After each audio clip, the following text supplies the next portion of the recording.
Hi guys! Another day, another vlog.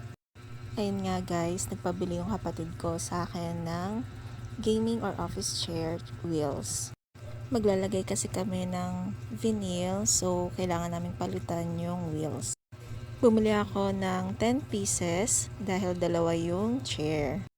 Itong mga wheels are made up of rubberized and it's heavy duty. Ang maganda dito, madali lang siya i-assemble. So, step 1, ihiga nyo muna yung chair. Step 2, hilahin nyo ng full force hanggang sa matanggal yung gulong. Step 3, i-insert nyo lang yung metal doon sa pinagtanggalan nyo ng gulong. So, ayan, unti-unti na natin kinakabit. Okay, nakakabit na siya. Meron pa tayong 9 pieces na papalitan. Ang maganda guys, sa rubber wheels na to, ay naiiwasan niya na ma-scratch yung flooring.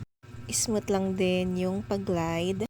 Pwede din kayong pumili ng size dahil available ito in 2 inches or 3 inches.